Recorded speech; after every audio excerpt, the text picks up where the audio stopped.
Hey, what's up guys? It's me, Brandon Johnson. Today is Monday, March 29th, and welcome back to our Monday meeting. Today we're going to talk about one of my favorite topics, which is pontoons and tritoons. I love this topic simply because I feel like there's so many opinions and very little relative experience with different options. I mean, there's so much to talk about. So we're going to discuss that. We're going to talk about a 246 Chaparral SSI. We're going to announce the winner from last week's contest. We're going to have another contest today. So we'll see you in about 33 seconds. But first, I'd like to introduce our channel. I've been passionately selling boats for over 19 years. The purpose of this channel is to help you and your family enjoy boats and boating just as much as my family and I enjoy it. So thanks to the help of my staff, Hi, Brandon. Hi, we've been able to successfully upload hundreds of boat reviews, instructional operation, help, and how-to videos. I don't ask for anything in return, except for the opportunity to possibly help you find a boat in your time. So to stay up on everything we upload, click that subscribe button below and stay tuned. Nice.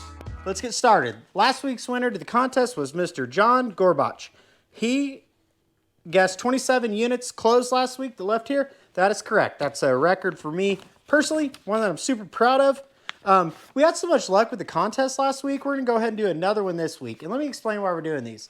Number one, to give away some of our awesome products that we have here that you can find on the buttseatspray.com. Number two, the main reason really, the YouTube algorithm, like how they rank our videos in the search engines, is like basically views, the amount of time each view is watched, so the watch time per video, and then interactions, so likes and comments. So the contest got us absolutely the most comments we've ever got on one of our videos, so I definitely appreciate that. Don't be shy to comment down below. This week's contest, we're going to give away 2 of our custom adrift anti-chafing dock lines, which I strongly recommend to help protect the gel coat on your boat. And the question for this contest is, I've mentioned it in a few videos, and I was able to find one that I knew I mentioned it in specifically. When I was in between 262 Cobalts, what boat did I buy for my family? So just the make and model. The first person to guess it right, I'll put in the comments and say you won, and then I'll say text me on 573-552-1725, and I'll send you out 2 of our awesome lines, okay? So now let's get into our topics. This is a quick one, so we'll cover it first. NCURC97, he posted on one of our YouTube videos from last week's meeting, how do you feel about these boats, a Chaparral 246 SSI? It says, I just picked up an 06 246 SSI, 350 mag, Bravo 3, low hours, original owner, kept on the same freshwater lake, whole life. Mine's identical, except it has the checkered flag decal on the side. I'm excited. So that leads me to believe that wasn't on the Monday meeting video. That was probably on the SSI video that we did a water demonstration on. I love a 246 SSI. So what's interesting is a 246 and 256 SSI, essentially the exact same boat. In fact, if you order carpet for a 256 and you have a 246, guess what? It fits. They're interchangeable because the cockpit's the exact same. Oddly, an 06 246 weighs 6 pounds more than a 256.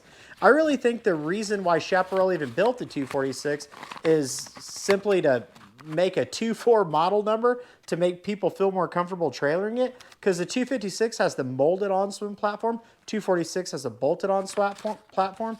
Either way, it's essentially the same boat, and you can't go wrong. I'm a big fan of the center walk-through transoms. Some people like the side. I like the center. It sounds like a great boat. You know, do your due diligence and have it inspected, simply because, like on my first ever nice boat that I personally owned, it was a 232 Cobalt. One owner, garage kept since new, professionally maintained by the same guy since new. Our first time out is, your ideal boating story, right? In terms of buying something. Our first time out, we shelled a coupler because the professional mechanic that had maintained it since new never once did a shaft alignment. So, sometimes the stories are great. Still, just do your due diligence and you can't go wrong. It's a great boat, great resale. 350 runs great. Bravo 3 is amazing. So it's a great model. 246 Chaparral. Can't say anything bad about it whatsoever. Now, let's get into tritoons. So this is from Mr. Michael Zook. He's been a subscriber for a while, and I've seen your comments. Thank you so much. He said, could you talk about pontoon, tritoon horsepower? Like what's needed for what application? Effects of a 3/4 center tune like a Bentley versus the full length. Am I stupid for passing up a bunch of boats because I just don't think 150 is enough? I don't want to feel like I'm running 100% throttle all the time either.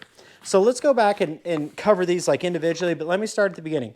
So when I first started selling boats in 2000, I grew up on a farm in Stover, Missouri, population 964. Okay? I knew nothing about boats other than that they were pretty and pretty damn expensive. And I used to hate that feeling in my stomach when I would, stay up till 3, 4 in the morning before an appointment, because I'm psycho like that. And I would literally learn every spec of my boat and all the competitive models to mine to try to figure out what way mine's better or in what way can I make mine sound better. I mean, that's just sales in reality. That's what I love about what I do now. I don't have to church it up. If I think something's better, I'll tell you why it's better. If I don't think so, I'll tell you that as well. But anyhow, back then, only one brand to me truly had like a high-end elite model, and that was called Crest Savannah. It was a Savannah with a outboard, an Ultra with an inboard.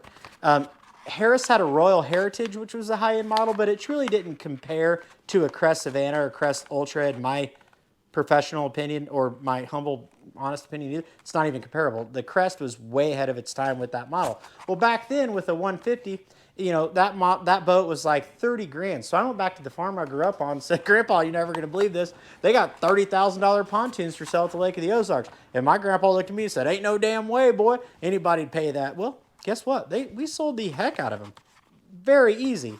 But now, that same boat's $80,000 to $150,000. What's different? Nothing more than a bunch of shiny stuff. Shiny cup holders, LED lights, chrome decaled letters on the side.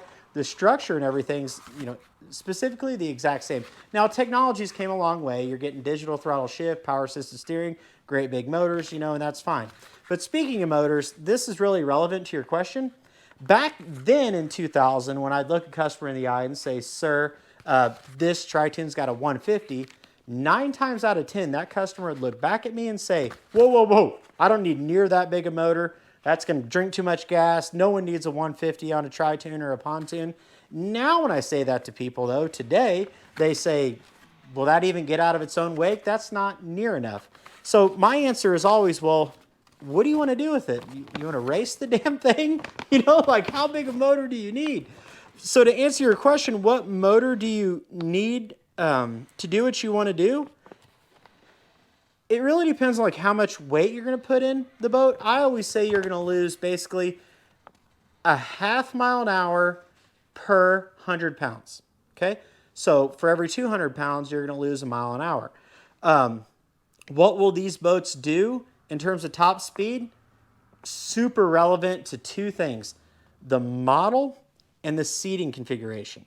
So like JC, for example, extremely well-built Tritoon, one of the older brands out there, very slow.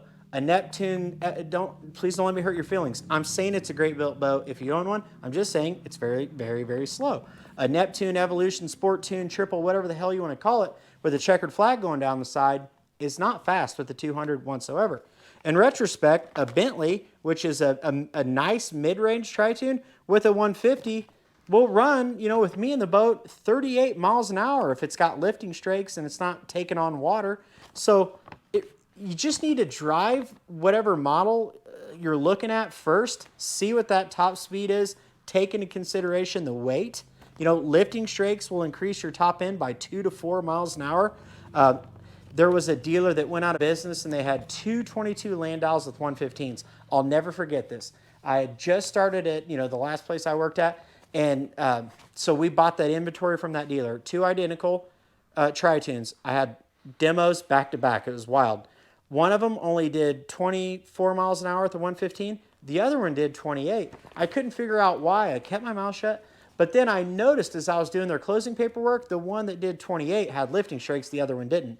Most salespeople are going to say lifting strakes help a pontoon Tritoon plane faster. That's so stupid. They float on top of the waves. That's why they ride so good. All they do is help the boat get a little more lifting strake, not planing strake.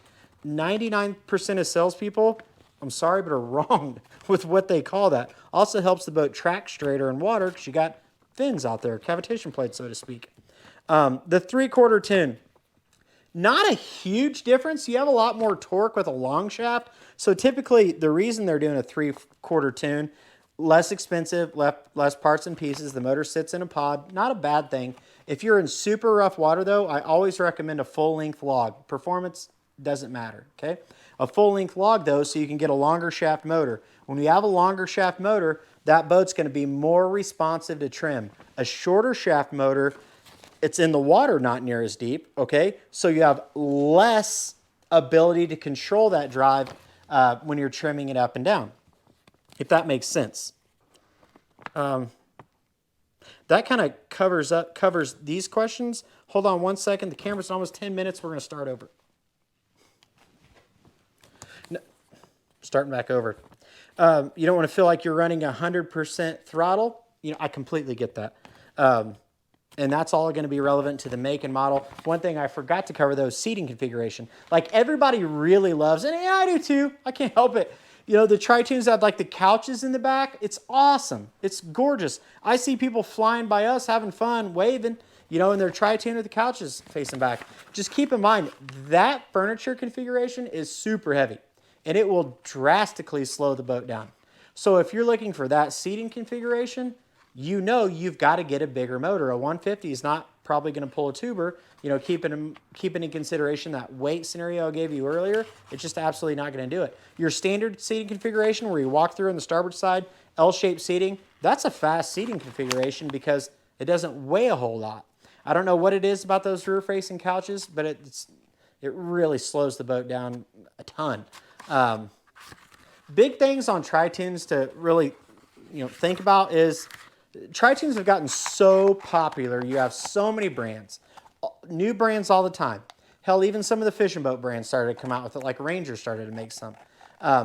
Just keep in mind that because of that, your high-end brands had to come out with cheap models to compete with them.